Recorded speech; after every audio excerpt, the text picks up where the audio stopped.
I cannot think of any profession or any skill set, other than fighting, in which the average person who has never dedicated any time or any attention or any training would think that they have any aptitude toward it.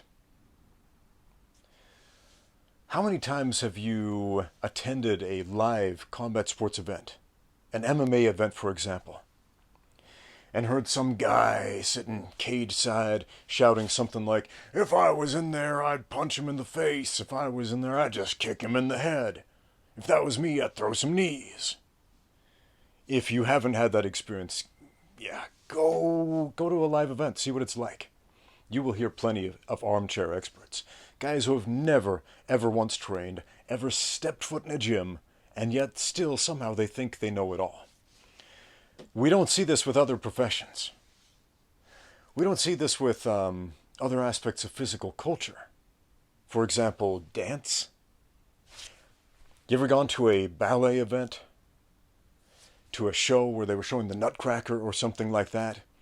And while the Snow Queen and the Snow King are having their pas de deux, the big dance for two in the middle of the stage, some guy in the front is like, "Oh, if I was in there, I'd do No, because the average person doesn't even know the names of the moves in ballet.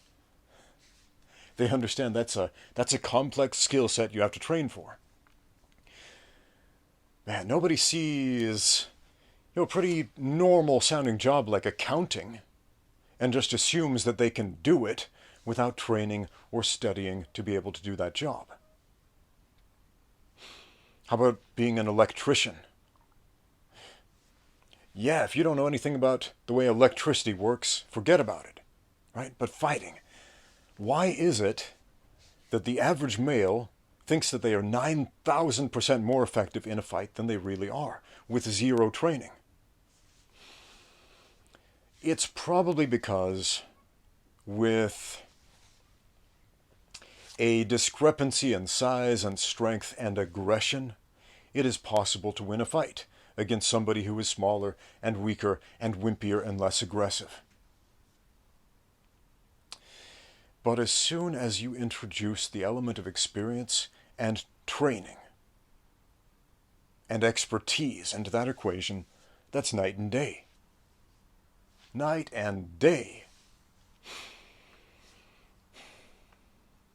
The art, the craft of combat, of hand-to-hand combat, it might look rough around the edges to the uninitiated. But, man, there is a reason they call boxing the sweet science, for example. Because there's a lot that goes into it.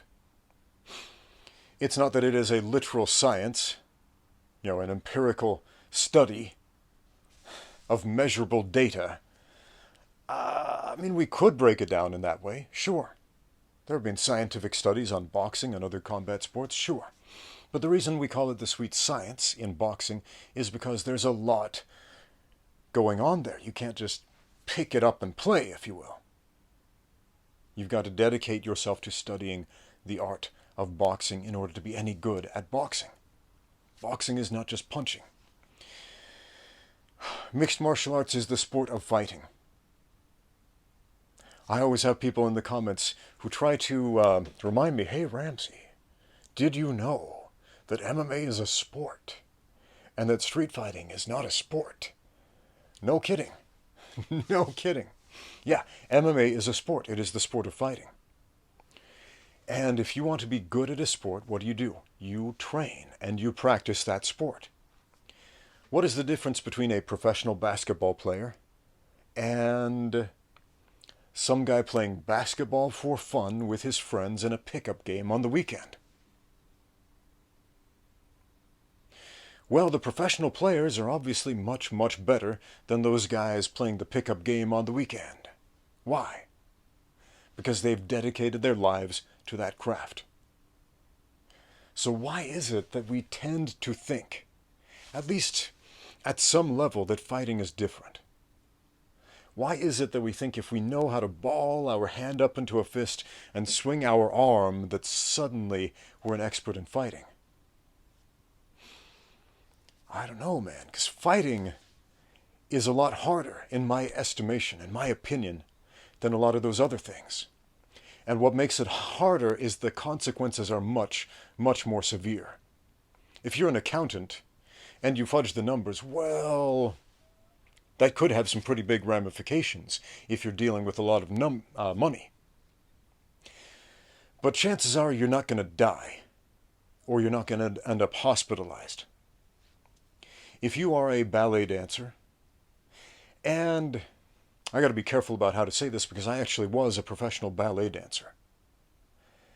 And I actually did perform that pas de deux in the Nutcracker as the Snow King with the Snow Queen. And we did some complex choreography, some really cool lifts where you pick up the girl and throw her around and she spins in the air and then you catch her and she lands. And it was actually quite a dangerous stunt. And if I had failed that lift, if I had failed that stunt, then yeah, the Snow Queen would have been severely injured. So I got to be careful about that. But most of the time, as far as the performance art of dance goes, if you muck it up, well, it's just not going to look as good. Generally speaking, nobody dies, nobody ends up in the hospital. Unless, of course, you're performing dangerous stunts. But, of course, in MMA, if you're in a cage fight, and you have no idea what you're doing, and you're fighting somebody who does, you get hurt.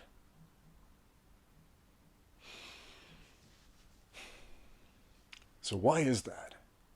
Why is it that we allow our egos to get so big that we think we know something about this thing we know nothing about? Happens all the time, especially in relation to martial arts, combat sports, and fighting. I did an interview a while back with Dr. Antonio Gracefo, and he lived and trained at the Shaolin monk on several occasions for a considerable amount of time. And he wrote a book about it. And in this interview, in this podcast we did, I interviewed him about that experience. And I put a short clip up on my YouTube channel where I asked him a question. How would Shaolin monks do in an MMA fight? A mixed martial arts bout. And the short version of his answer was that's not what they train for. They would not do well in an MMA fight. They train for something completely different. Now, bearing in mind, Shaolin monks are really tough guys. They are physically tough guys. They know how to punch, they know how to kick, they know how to do backflips and all these crazy stunts. They're super flexible. They have high tolerances for pain.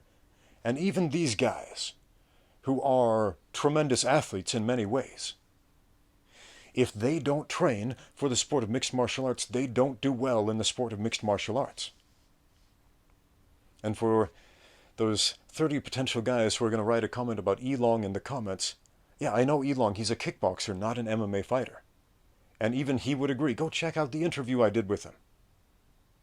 Even he would agree a kickboxer who has not trained for the sport of MMA would not do well in the sport of MMA. That's something you have to train for.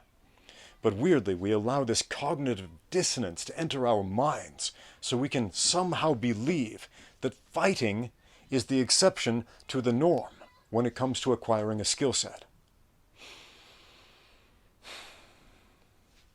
So tell me, what do you think? Please write down in the comments below, why is it that the average man believes he is 9,000% more effective in a fight than he actually is, especially without any training? Thanks for watching. Now get out there and train. Don't just believe that you have trained, actually do it.